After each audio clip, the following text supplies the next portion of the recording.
Perfecto. Bueno, muy buenas tardes. Bueno, yo no los veo, pero gracias por estar. Un gusto a los que se conectan por primera vez y los conozco por primera vez. Bienvenido. Espero que les sea fructífero esta charla y a los que ya me conocen estarán diciendo al fin, porque bueno, una charla que vengo prometiendo hace rato. Bueno, es volcar mi experiencia con la hortensia. Eh, No sabemos a ver, eso. esperen si Disculpa, puedo Dani. achicar esto. Sí, porque vino por el parque. Hay alguien que está con el micrófono prendido, si pueden apagarlo porque no se le escucha bien a Daniel. ¿Qué onda? ¿Se fueron para allá? Bueno, fíjate, Laura, si podés mutear a todos. Bueno, voy a presentar, yo sé que el público es muy variado, pero voy a presentar acá las cuestiones básicas del cultivo de hortensia y los estudios que he hecho, que fueron tema de mi tesis, para adaptar el cultivo al clima del Gran Buenos Aires.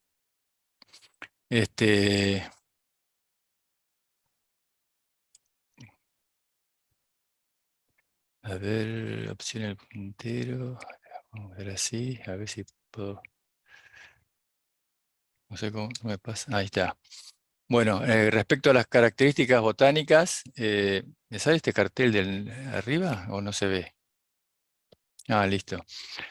La característica botánica de la hortensia, la última clasificación de los botánicos creó la familia de las hidrangeáceas, antes pertenecía a otra familia, y yo me voy a referir a la hidrangea macrofila, la que es la que se cultiva para planta en maceta como floral, aunque hay 7 o 8 otras especies más del género hidrangea, algunas originarias del norte de América y otras del sudeste asiático. Las del norte de América son las que básicamente se utilizan para jardinería, y las del sudeste asiático, la hidrangea macrofila ha sido principal y que ha sido cultivada desde tiempos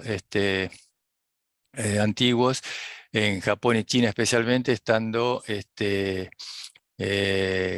los restos, digamos, culturales de China y Japón. El nombre de hidrangea hace referencia a la forma del fruto, que es como una vasija con agua, y macrofila hace referencia al tamaño de las hojas. Que una de las características de la hortensia es el tamaño de las hojas y el alto consumo de agua que implica eso.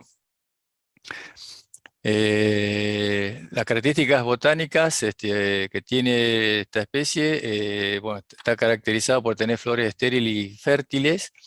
Esta proporción es la que le da la forma a la inflorescencia, y las flores estériles son las que le dan la parte estética. Las flores estériles, que serían esto, son las que le dan también el tamaño, que sería un sépalo coloreado. Y el sépalo puede variar la forma del ápice, que puede ser en punta o puede ser redondeada, por el borde de los sépalos, que puede ser liso o puede ser aserrado o ondulado, y también el sépalo puede estar en forma solapada o puede estar separada. Aparte, los sépalos pueden estar aplanadas o pueden tener una forma de quilla. Entonces, todas estas combinaciones hacen que hayan surgido muchas de las variedades y que le dan esa diferenciación o característica ornamental a las distintas variedades.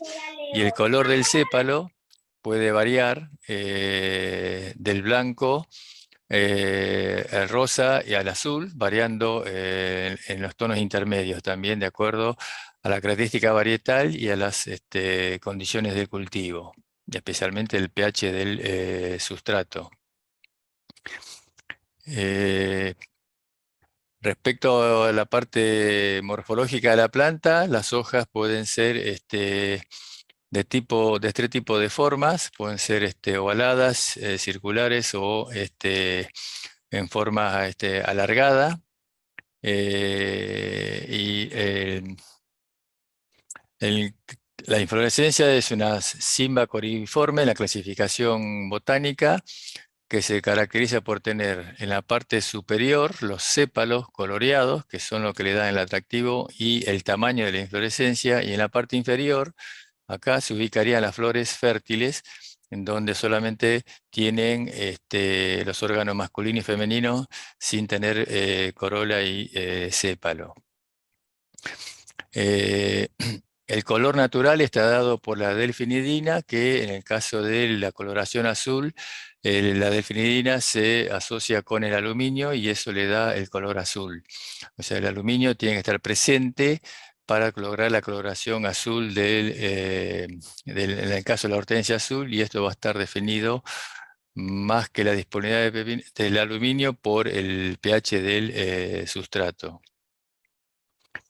Los usos que tiene la hortensia originalmente, bueno, ha sido como planta de jardín, eh, y que normalmente en el mercado mundial se vende con las yemas florales en dormición en otoño, invierno, para plantarlo y así ya en la siguiente primavera tenerlo en floración. En nuestro país generalmente es al revés, se vende en primavera, verano, con la planta en crecimiento vegetativo para plantarlo y tenerlo en todo caso en el siguiente año en floración.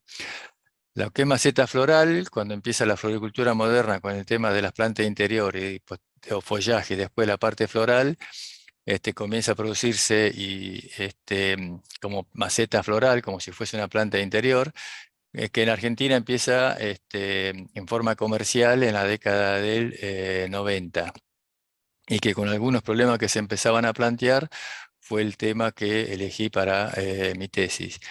Y más recientemente, los últimos más o menos 15 años, en la floricultura mundial surge la hortensia de corte, que llegó a estar en el top 10 del mercado mundial, y hoy hay producciones en Colombia, Ecuador y Chile para el mercado del hemisferio norte, y en este caso básicamente la comercialización es como flor fresca, pero también se puede comercializar como flor seca.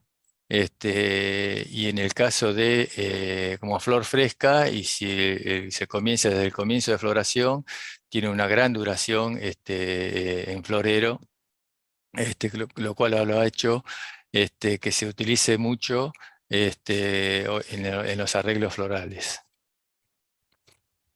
Respecto al ciclo natural de la hortensia, el el principio del verano, fin de la primavera, tiene la floración natural.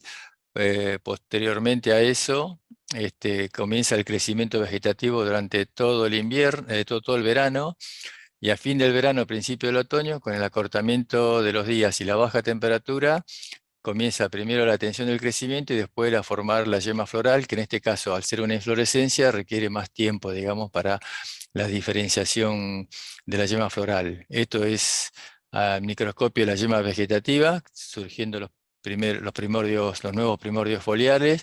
Se ven las hojas ya extendidas, las nuevas hojas en expansión, y siempre se ve un color brilloso y verde joven, digamos. Cuando esto se empieza a opacar y ya no hay más hojas nuevas, es que ha comenzado a diferenciar la yema floral, que el primer estadio es esto, que se forma lo que se llama el domo, y de ahí empieza a formar la yema floral, se empieza a engrosar, esto es avanzado el otoño, y al llegar a este estadio, donde están formados los primordios de las flores que van a formar la inflorescencia, a partir de ahí ya estaría para ponerlo al tratamiento de frío para acelerar la salida de la dormición. Entonces, fin del verano, principio de otoño, forma la yema floral. A mediados del otoño, en este estadio, que en el caso del Gran Buenos Aires sería fin de abril, principio de mayo, ya estaría para entrar en dormición y tomar el frío del invierno. Es la forma que tiene la planta naturalmente para escapar al invierno. Y fin del invierno, principio de primavera, una vez que acumuló la hora de frío necesario, brota y florece para fines de la primavera, repitiendo el ciclo natural. De esto, el factor principal es la temperatura y el fotoperíodo, en complemento con la temperatura, en fin del verano y principio de otoño, puede inducir o acelerar la detención del crecimiento y la formación de la yema floral, y a la salida, el fotoperiodo largo puede acortar el periodo a floración si no hay limitantes de temperatura. Respecto a la formación de la yema floral y el tema de la temperatura, los antecedentes que ha habido en la bibliografía, cuando me puse a estudiar el tema de la hortensia, en unos trabajos eran que la temperatura mínima de 15 grados se induce la formación de la yema floral, otros trabajos de 11 a 18 grados, otros trabajos de 15 a 18 grados, otros trabajos era 15 grados promedio con un rango de 11 a 23 grados, y era que para que se induzca la formación de la yema floral. Y respecto al fotoperíodo, el día largo favorece el crecimiento vegetativo y el fotoperíodo de día corto acelera la formación de la yema floral. Y la interacción entre la temperatura y fotoperíodo para la formación de la yema floral empieza a ver a partir de los 24 grados según la bibliografía. ¿Qué quiere decir? Que si yo tengo la temperatura mayor a 24 grados, se me va a formar la yema floral siempre y cuando tenga días cortos. Y el requerimiento de bajas temperaturas es para salir de la dormición la yema floral que está dormida. Y la yema floral, como lo dije antes, cuando llega al estadio 6 de la clasificación de las distintas etapas de la formación de la yema floral, ahí estaría para hacer el tratamiento de frío, y que si lo hago antes me puede afectar la formación de las flores fértiles y estériles, digamos, de la inflorescencia en floración. La multiplicación generalmente es un esqueje de 2 o 3 nudos con de 5 a 8 centímetros de largo. Puede ser apical o internodal, o sea, lo que se llama esqueje mariposa.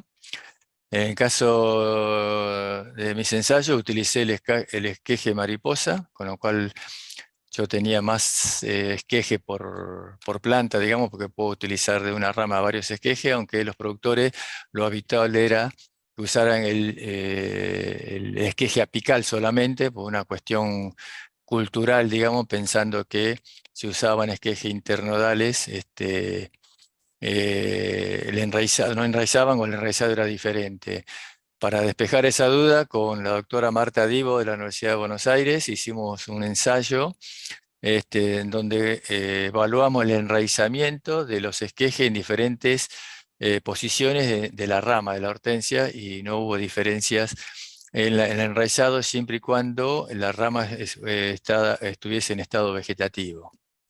Y esa rama fuese herbácea, digamos, ¿no? Y no leñosa. Respecto al esqueje, bueno, en general, aunque es un problema en la producción argentina, lo ideal es tener la planta madre, lo cual saco los esquejes, mantenerlo en crecimiento vegetativo y en etapa juvenil, o sea que tendría que tener una edad fisiológica juvenil, con lo cual el enraizado de los esquejes sería el óptimo y más rápido y uniforme. Normalmente se sacan esquejes de las plantas de cultivo, con lo cual ahí siempre que hago eso, o perjudico mis esquejes o perjudico esa planta como objeto de producción, digamos, ¿no? O sea, tengo que hacer siempre un balance, y generalmente la obtención de los descartes como descarte de la planta o raleo que yo hago de la planta que tengo en producción. Entonces ahí es una dicotomía que a veces termina siendo perjudicado como fuente de esqueje, porque habría que manejar bien el despunte para tener esquejes juveniles, y el otro es el problema sanitario, ¿no? O sea, si la planta no está en condición óptima sanitaria, yo también estaría propagando ahí la enfermedad. Bueno, esto lo expliqué recién, el tipo esqueje de mariposa. El sustrato, en el caso mío, Eso también depende de las condiciones, pero lo que mejor me resultó fue el sustrato con perlita tamizada con las partículas más finas, porque es muy sensible al exceso de humedad en el área de propagación, y podría aparecer enfermedades. Y la temperatura es una temperatura óptima para la mayoría de las especies, entre 18 y 22 grados sería lo óptimo. Aparte del sistema tradicional, en área de propagación con el sistema de MIS o neblina, que sería esto, nosotros también, con el equipo acá de sustrato y con el desarrollo que hizo Lorena Bárbaro y con el grupo en ese momento de sustrato con Mónica Carlañán, probamos el enraizado en bandejas flotantes, o sea que esto, en lugar de estar en un ambiente con neblina o mist, simplemente se colocó en una bandeja con agua y que el riego fuese capilar, sin estar esto en el sistema mist. Y lo que logramos fue un mejor enraizado con este sistema del flotante y en menor tiempo que el sistema tradicional. Básicamente porque en este estado el aspecto hídrico más uniforme que en este sistema, donde tiene episodios a veces de falta de agua, digamos, ¿no? Así que el sistema de bandeja flotante sería óptimo, como lo hemos probado también en muchas otras especies para hacer el enraizado.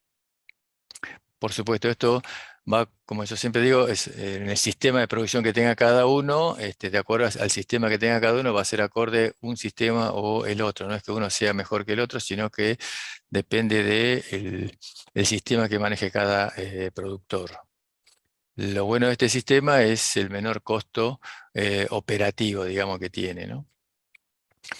Y este es un sistema hecho por el doctor Galopin de Francia, en el INRA, el equivalente al INTA de Francia, que desarrolló lo que ellos llaman microplanta, y esto es la planta madre de tenerlo, hacerle raleos periódicos para mantener los brotes juveniles, y esto es lo que yo obtengo, microesquejes que enraizan mucho más rápido, estos son mucho más uniformes porque el estado fisiológico es el mismo, y en un año y medio de producción lograron casi 1400 esquejes de una sola planta, y estos esquejes se logran cada 3 o 4 semanas. Entonces, aunque yo no requiera los esquejes, tendría que estar raleando la planta para mantenerlo en estado juvenil, y por lo tanto, con pocas plantas madres, yo podría tener mi plantel de esquejes sin tener que estar esperando o compitiendo con la planta que tengo en producción.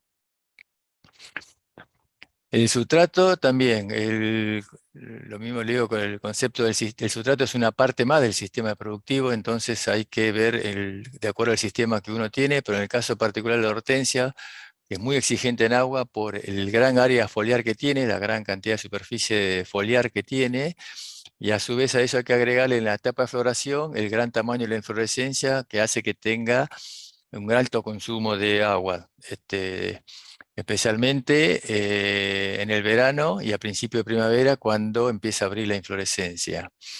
La disponibilidad del agua debería tener desde 250 a 300 mililitros por litro de sustrato, o sea, dentro de este 85% de porosidad del sustrato. Otra cosa del sustrato que hay que tener en cuenta en especies como la hortensia, que el ciclo es largo, diseñar un buen sustrato para que pueda soportar no solamente este ciclo largo de producción, sino también después en la postventa, porque ese sustrato, como es planta floral en maceta, debería también ese sustrato tener su duración óptima en el consumidor. Después, un aspecto importante, en el caso particular de la producción en el Gran Buenos Aires que tenemos, generalmente los sustratos son de pH neutro o cercano a neutro, y el problema del agua que es de la alcalinidad con pH alto, y el problema de la presencia de bicarbonato y sodio. Para la coloración azul tengo que tener el pH entre 4 y 4,5, para la coloración blanco en pH de 4,5 a 5, y la coloración rojiza un pH de 5,5. Esto pH es el promedio, un rango de más o menos 0,5 sería el ideal. En el caso particular de las condiciones de Buenos Aires, es complicado mantener el pH a estos rangos. ¿Esto para qué? Para que el aluminio esté disponible para la planta, si no queda inmovilizado y puede haber aluminio en el sustrato, pero está inmovilizado y la planta no lo puede absorber.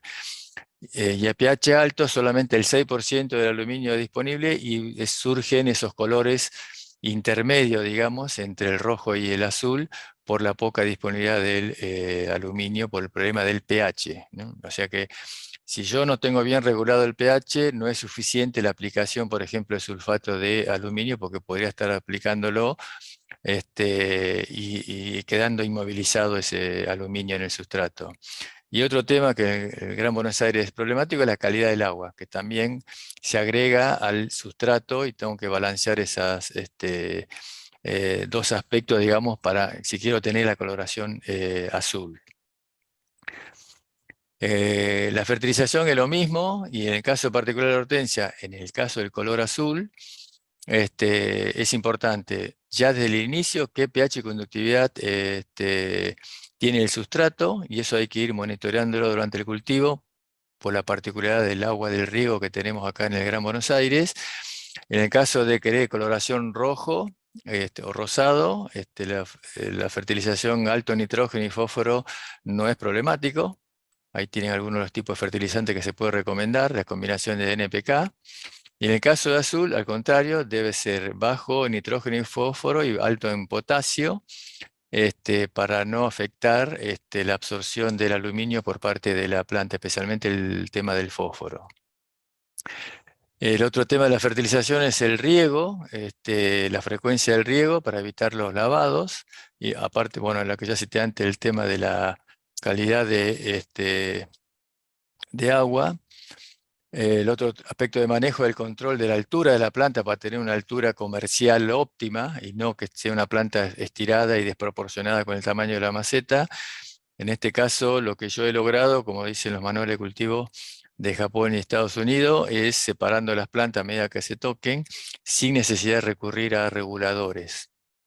Esto es una disquisición que a veces tenemos con los productores, que tienden a dejar las plantas juntas por un tema de tener más planta por metro cuadrado, afectando la calidad de la planta. Yo considero, y por los números, los costos que hemos sacado en su momento, aunque yo separe las plantas y tenga menos planta por metro cuadrado, al tener una planta de más calidad, va a tener más valor la planta y por lo tanto los pesos por metro cuadrado pueden ser igual o mayor que el sistema de no separar las plantas y tener más planta por metro cuadrado, porque en última instancia lo que vale son los pesos por metro cuadrado que yo estoy obteniendo, ¿no? Y aparte, acorta un poco el ciclo, porque la planta no gasta energía en elongarse, sino en formar la yema floraria y posteriormente para florecer. Y otra cosa importante, una planta que tiene alto consumo de agua, por el tamaño de las hojas y después de la inflorescencia, es el raleo de brotes secundarios, que si fuese bien manejado, conducido las ramas que yo quiero tener en flor, no harían falta, que bueno, después lo vamos a ver este tema de los brotes secundarios. Y bueno, esto es un poco en resumen las características más sobresalientes que figuran en los manuales de hortensia de cultivo, que básicamente los productores de Buenos Aires que empezaron como planta floral son productores de origen alemán y japonés que siguieron inicialmente los manuales de cultivo de Alemania y de Japón, con la característica que tenían esos lugares de que la zona de Alemania y Japón que se hace hortensia para flor son inviernos rigurosos, donde la temperatura máxima no pasa de 10-12 grados durante el invierno. Pero bueno, esto eran algunas de las plantas, en algunos casos que nos traían los productores en las consultas o durante la visita a los cultivos,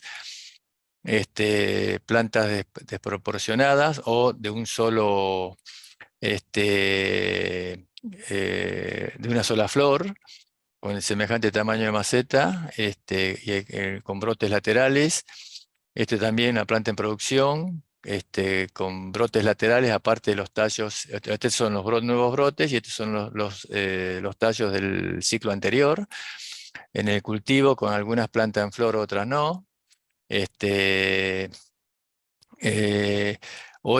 era de una productora que eran plantas madres que se le habían florecido. o el problema del pH acá, ¿no? Estos que están amarillados son problemas de pH, que la hortensia aparte es sensible al pH alto.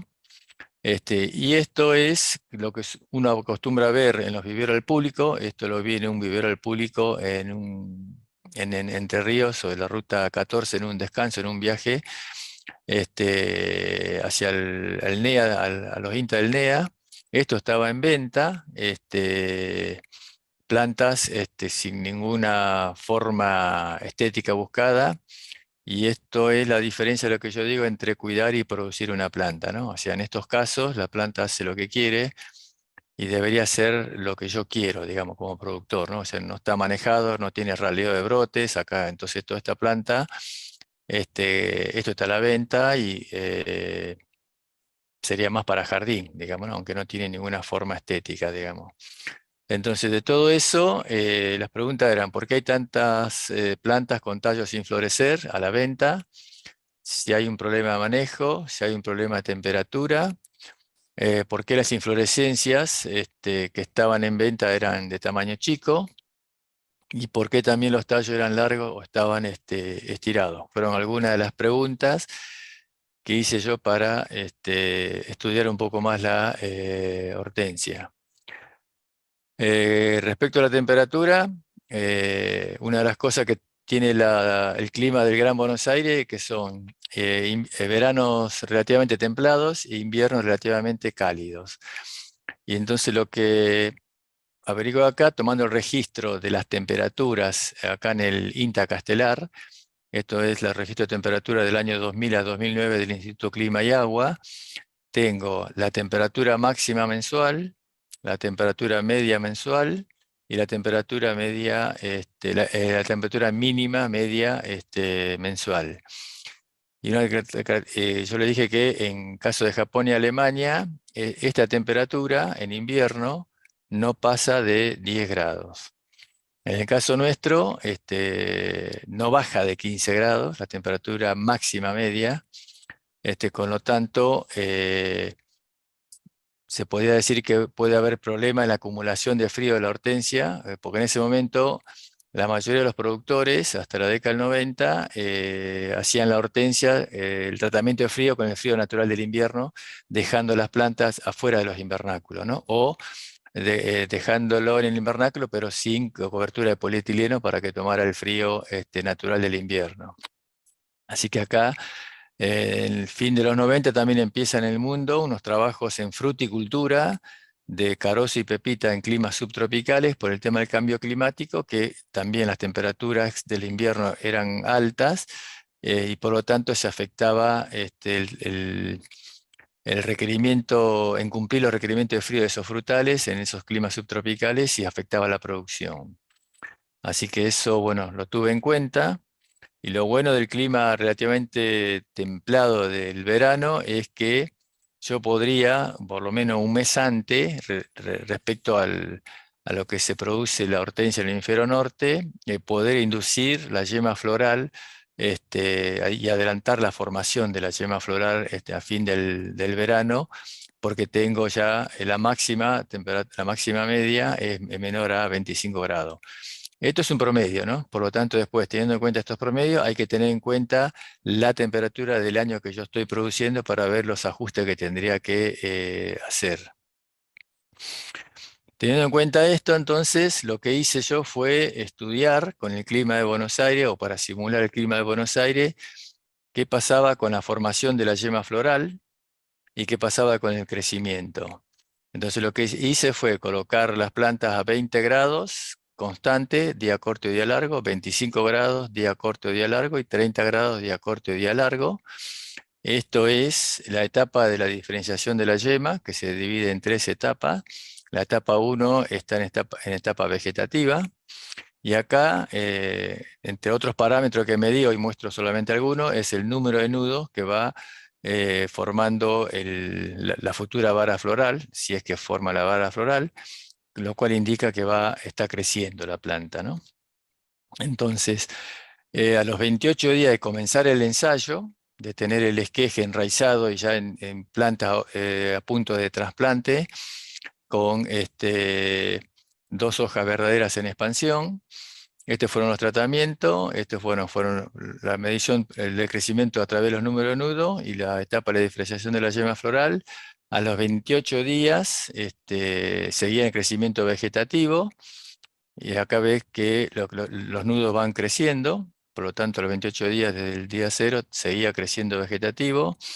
A los 42 días, ya en los tratamientos de 20 grados y 25 grados de día corto, ya había formado la yema floral, o sea que entre estos dos, entre los 28 y 42 días, ya se había detenido el crecimiento y a partir de ahí es donde se induce la formación de la yema floral.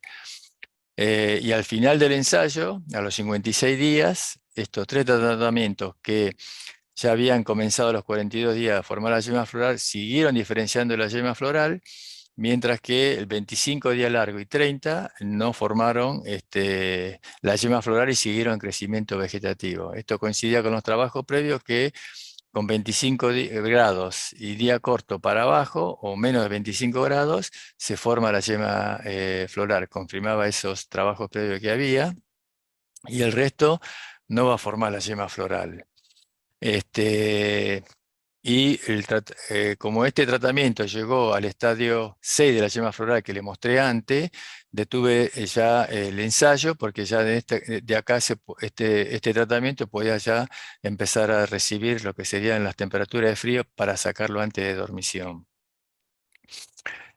Y aquí tienen las distintas etapas de la formación de la yema floral. La etapa 1, que es esto, que es esto, que es el crecimiento vegetativo, están las nuevas hojas saliendo, tiene un color brillante y es un verde fresco, digamos, que indica que está en etapa vegetativa, y a partir de la etapa 2, donde forma el domo, que es este plano que se hace acá entre la yema, y empieza a formar la yema floral, que empezaría ya la etapa 2, y que se observa que ya no hay más hojas nuevas en formación como esta, en expansión. Estas hojitas que están acá son las hojas que van a proteger a la yema floral del frío. O sea, se llaman pérulas que forman y protegen la yema floral, se ponen en invierno bien coriáceo, y esto hace que puedan soportar la yema floral las bajas temperaturas.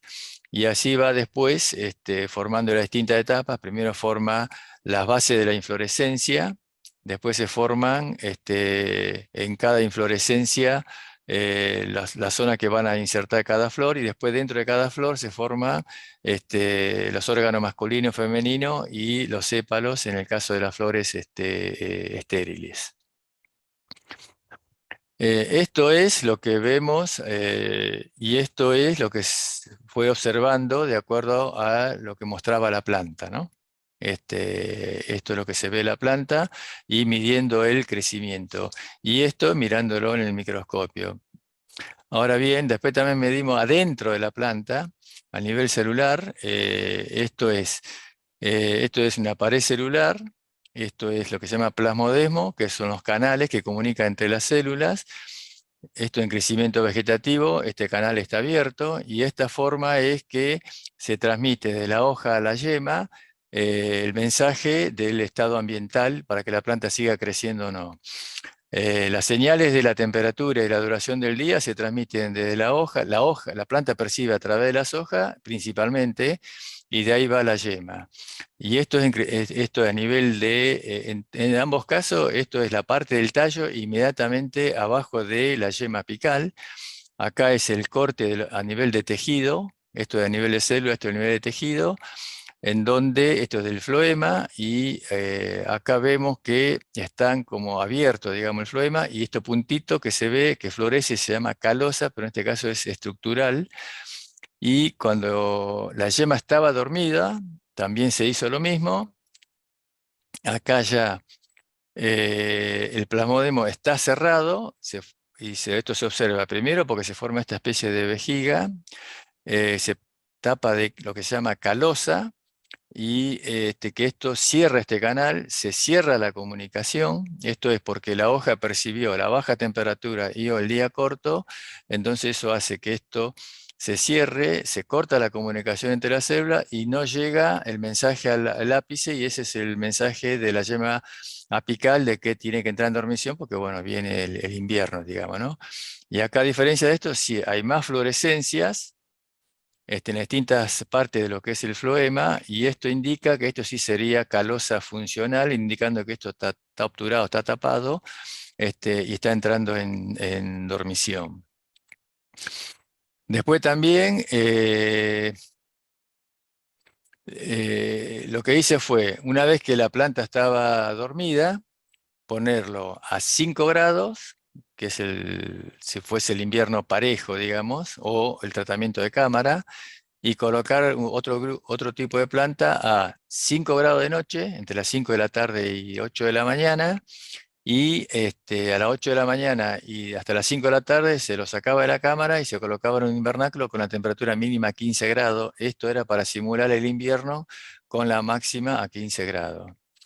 Y se hizo durante 0, o sea, sin tratamiento de frío, 20, 40 y 60 grados, 60 días de tratamiento.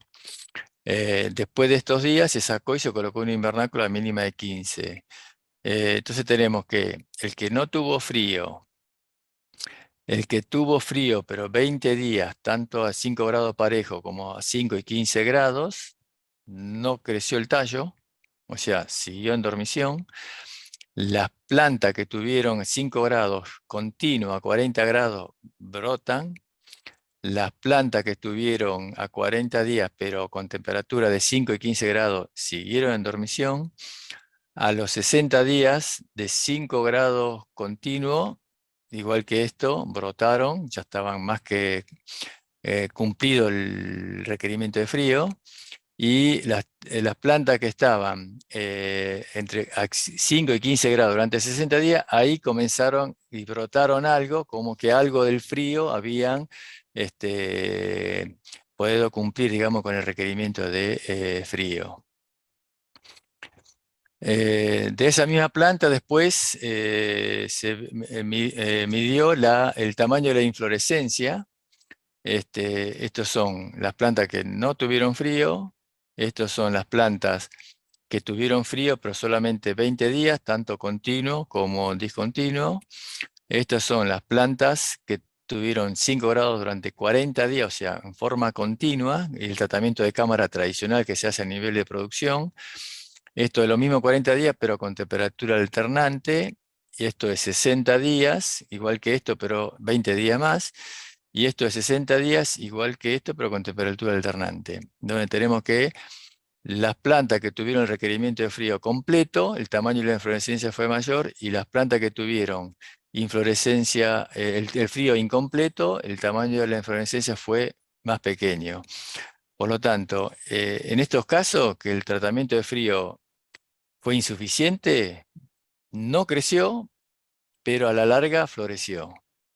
Y floreció, estos son los días de floración que le llevó a las plantas una vez que habían satisfecho el frío, digamos. Entonces, una vez que se sacó, en el caso de los 5 grados continuos, 40 días, después de sacar en cámara, en 60, 70 días estaban con toda la inflorescencia florecida, o sea, en máxima floración, ahí es donde se midió, digamos, ¿no? Lo mismo que las plantas 60 días, como ya el requerimiento de frío respecto a esto estaban satisfechos, los días de floración fueron los mismos. Y el resto que tenía el frío insuficiente, además de tener la inflorescencia más chica, tardaron muchos días a florecer. Y aparte, que bueno, acá no lo mostré, pero también en estos casos, como el frío fue insuficiente, el número de flores estériles, que son los que le dan el tamaño de la inflorescencia, el desarrollo no fue completo, por eso también es que la inflorescencia fue más chica, digamos, ¿no? Esto es lo del ensayo, esto es las plantas de 5 grados continuo, esto es en plena floración, con las 2 ramas, en este caso yo elegí 2 ramas floríferas, con las hojas nuevas que acompañan al mismo ciclo de la floración en plena expansión y sin brotes laterales. El resto, esto es lo mismo que esto a los 40 días, pero esto como tuvo de día más de 15 grados, siguió en dormición, le faltaba frío. Lo mismo es esto, con 20 días nada más. El testigo que no tuvo nada de frío, y este es con la temperatura cambiante de 5 o 15 grados a los 60 días, y que todavía recién ahí están asomando la inflorescencia, digamos, por el frío incompleto. También lo que medí fue a nivel molecular, qué pasaba con la planta y por qué hay que darle 40 días de frío. Esto es lo que mide la expresión del gen que induce la producción de una enzima que se llama glucanasa, que es la enzima que va a disolver la calosa, que eso yo le mostré, que estaba tapando la comunicación entre las células. Y lo que yo medí fue, por una cuestión en ese momento de costo, porque esto era carísimo hacer estos análisis, a los 30, 35 y 40 días de frío, y qué pasaba con el gen que produce esta enzima. A los 30 días, casi todavía el gen no está expresando, que quiere decir que no está en actividad para producir esa enzima.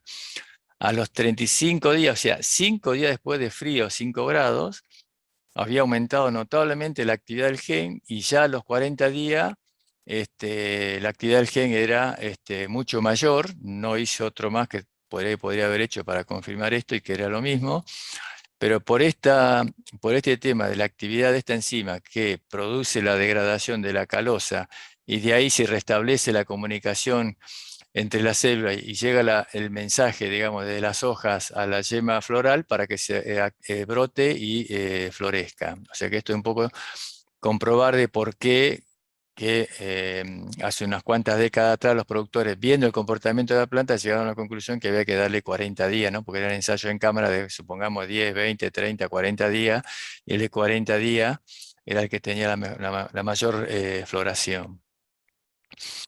Entonces, teniendo en cuenta el ciclo natural que le expliqué al principio de la hortensia, y teniendo en cuenta los resultados que yo encontré para el clima del Gran Buenos Aires, lo que se podría lograr es, en el caso de Buenos Aires, fin de marzo, principio de abril, ya se empieza a formar la yema floral, se empieza a parar el crecimiento de la planta, siempre y cuando, ustedes saben que esto últimos 10, 15 años tenemos muy cambiantes las estaciones, hay que seguir eso. Y de fin de abril y principio de mayo ya estaría la yema floral en ese estadio 6 que le mostré, y por lo tanto desde ahí ya se podría hacerle cámara. Entonces, ¿por qué estas plantas se encontraban, o se encuentran todavía lamentablemente en producción? Es por lo que mostré recién, el frío insuficiente que tiene, que coincide con estas plantas del ensayo que tenían frío insuficiente provocado por esos 5 o 15 grados o por la alta temperatura que tenemos del invierno, que por lo tanto habría que colocar en cámara en este periodo. Lo bueno de tener una cámara así de tratamiento, ¿cuál es?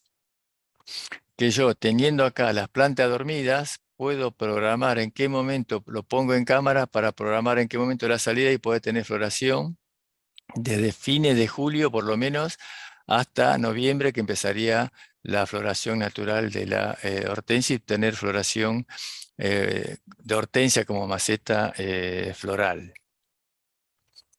Después, a nivel de plagas y enfermedades, esto simplemente para presentarlo, no tiene mayores problemas, y como le dije, con sustrato y fertilización, hay que tomarlo en cuenta que dentro del sistema que es la producción, y hoy creo que está considerado que si yo tengo plagas y enfermedades es más la consecuencia de algo, de un mal manejo del sistema de producción que estoy haciendo, y no una causa. Por lo tanto, ahí debería repasar cuál ha sido la causa que yo tenga plagas y o enfermedades, porque si no, por más que aplique medidas con el uso de agroquímicos, lo voy a seguir teniendo, digamos, ¿no?